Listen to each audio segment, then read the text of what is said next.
Go, we'll be southbound. 7-8 golf, Roger. Squawk maintain VFR south. Squawk maintain VFR south, 7-8 golf.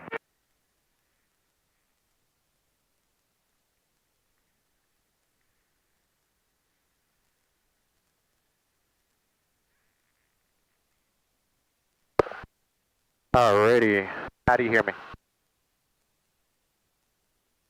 You can hear me good? Okay, yeah, sometimes you gotta talk a little loud because of the voice activation. Alrighty. Noise canceling. Okay, so after we started, we're gonna make sure that we have oil pressure. The oil pressure came up. There's right there, positive oil pressure. Alrighty. Alternator is on, radio bus is on, heater fan, we'll turn that on, rotor engagement. I want to be about 1500 RPM. This is our engine RPM, this is our rotor RPM. R is for the rotor, that's for the engine. Manifold pressure is an indication of how much torque or power the engine is being demanded from. Airspeed, altimeter, fuel gauge, fuel pressure, cylinder head temperatures, oil pressure, oil temperature, and your amperage. And you got a transponder here. This is our radio. It is a combination GPS and radio all built into one. 2,000 feet with 10. Bring back all runway, hold short instructions Right. and runway. So we're going to engage with this clutch engagement switch here. With information, Tango. We're bringing it into the up position, and what it's doing is a linear actuator is tightening up those belts, and you'll start seeing the blades start turning. Temperature 31, dew point 22, altimeter 29901. Landing and departing runway 9, expected visual approach. Use caution, let's spot the birds within the vicinity of the airfield. Start seeing it move, then I'm going to release it, Runway, hold short instructions. so the clutch can slowly engage. Advise on initial contact with information, Tango.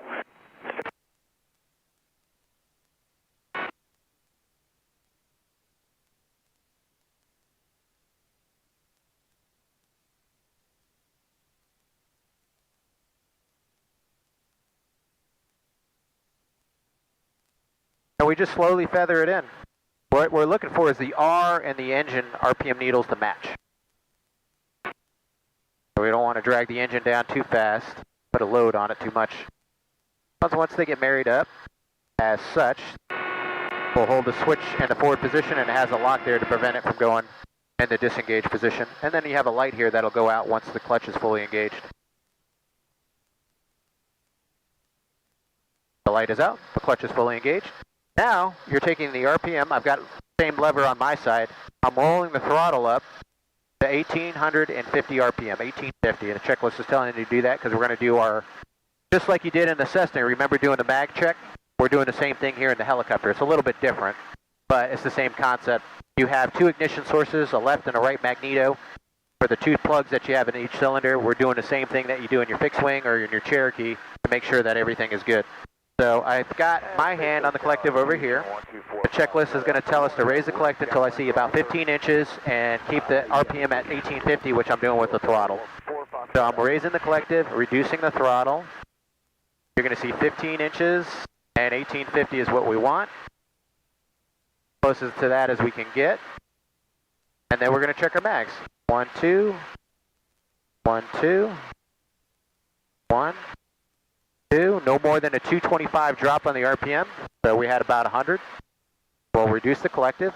Notice how the rotor stays higher than the engine right now? That's checking the freewheeling unit to make sure we have auto rotation capability.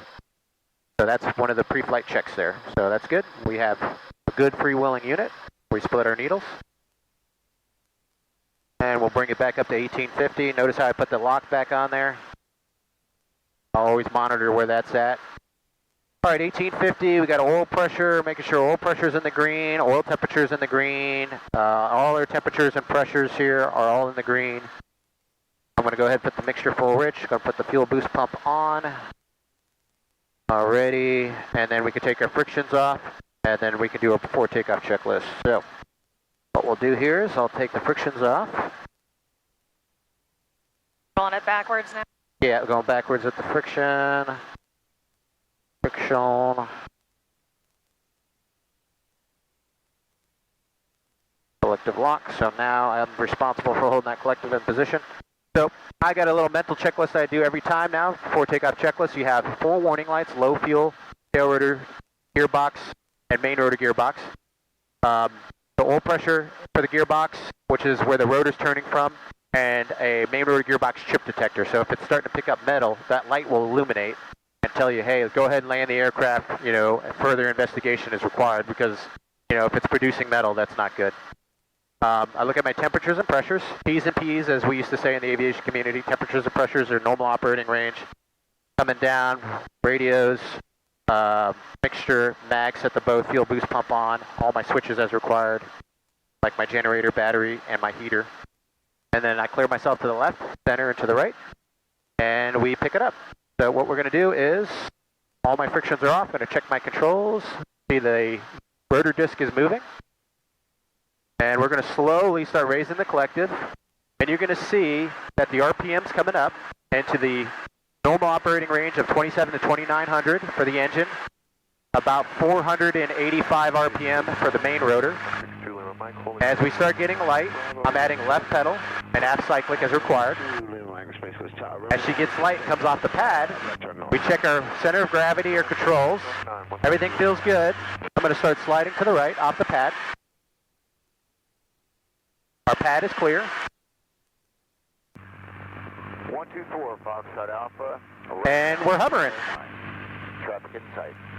124, Foxtrot Alpha. Roger, runway 90, clear to land. All right, I'm going to go forward here.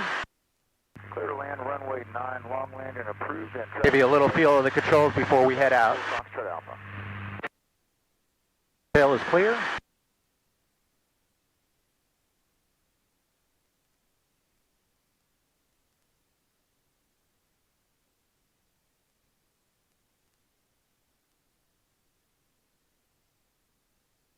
Alrighty, so the first control we'll talk about is the anti-torque pedals, the pedals. Right, so you notice if you look at my feet, if I want to go left, I push a little left pedal in. If I want to go right, I just tell people to relax the left pedal. Just relax it a little bit. The nose is going to come to the right. If I just relax my left foot. If you look at my right foot, it's flat on the floor. So I can fly this helicopter just with my left foot because people have problems with their locking up their right foot. So what I want you to do, there's a Cherokee 12 o'clock, a white and blue one. Take a look at that and keep the nose there with the pedals. So you have the pedals, pushing on the left pedal. There you go. Get a feel for how those pedals work. That's the easiest control to learn, right? Okay. Push in the left pedal and point the aircraft at that Cessna that's on the base of the tower. There you go. All right, come back to the right, nice and slow towards that Cherokee. All right, you can come a little bit further, point at the hangars there. Alrighty, and push it back to the left towards the Cherokee. Awesome. All right, I have the pedals. You have the pedals. I have the pedals. All right, the next one we're going to do is we're going to do the collective lever. That's the second hardest one. So if I want to go up, I just add a little upward pressure. If you can barely feel that, and a little downward pressure. I am barely moving the collective up or down to go. And we want to hover about 1 foot. Right where we're at, if you look out at the skid height, it's about 1 foot, right? So I want you to hold that there. You have the collective. The collective. You have the collective. And just play with the up and down on it. It's pressure, counter pressure. That's all it is. It's not a big movement. You can come up a little bit. There you go. And you can come back down a little bit. Excellent.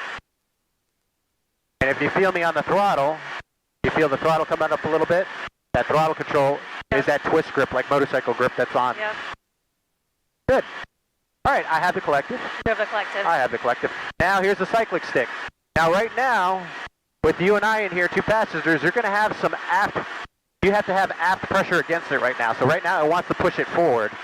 So feel that cyclic, and what I want you to do is try to maintain this position the best you can. The nose is naturally going to want to go forward. There you go. This is the hardest control. Aft pressure, a little aft pressure. And you have to find the neutral sweet spot for it. So what that means is if you go forward, you add aft pressure and then kind of find where the neutral position is for the aircraft. These aircraft are very responsive. That's okay. I'm with you. You're still flying it. Wow. Yep. Less is best. Try to keep it at that position and looking outside, keeping the cabin as level as possible. You feel that? How it just wants to get away from me, and then Yes. aft pressure, bring it back forward, back to that neutral position there, and just kind of hold it where it's at. As soon as you let it start going forward, it starts creeping away from you. Oh my gosh. Yep, that's the hardest control. Can't make it stay still. Yeah. That's where that 10 to 15 hours is going to take. I have all controls. Good job. You have all control. I have all controls. All right.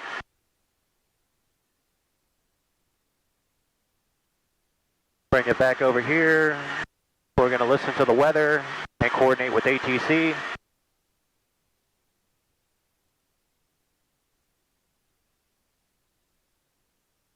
And we're going to go ahead and put it down.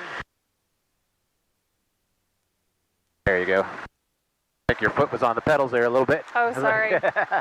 Yeah, so when I'm flying, just be careful with that. Okay. Because I might need to move the stuff around. No big deal.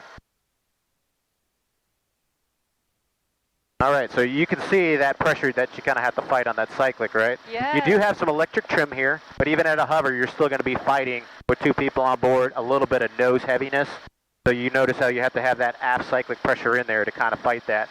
And then when we get into forward flight, we're going to start using this trim switch here, and it has spring tension to offload the when you go in forward airspeed, you're going to have to be pushing it forward on the cyclic, so we're offloading against that spring tension with forward trim, basically all the way till the trim motor stops. My buddy Joe.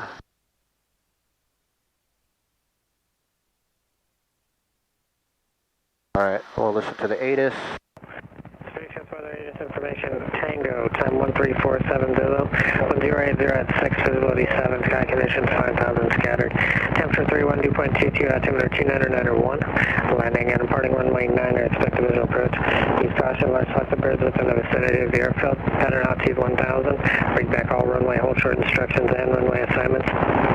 Advise on initial contact with information, Tango. Station weather ATIS information. All right, what I'll do is I'll have this take us off to the south, and then we're going to go out to the west. Alrighty, engine RPM's coming up, nice and slow. We're going to bring her up.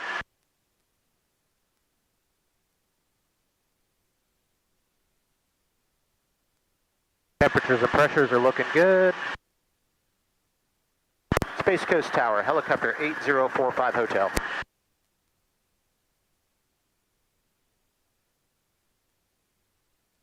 Colin, say again. Helicopter 8045 Hotel, Southeast T hangar ramp information, Tango. Like present position, departure. Take off towards south direction with the right turn out to the west, the exit of class Delta.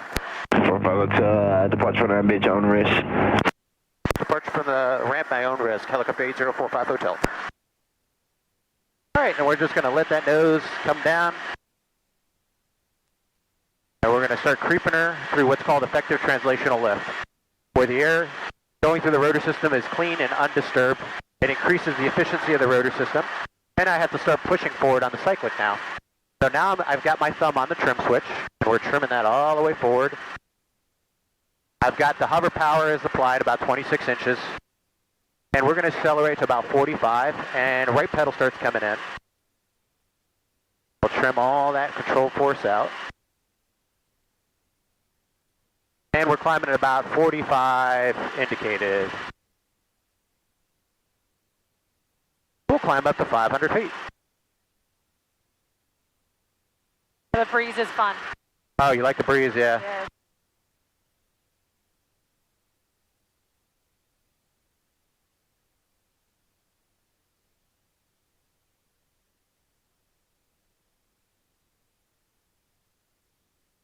And we'll follow these power lines out towards the west.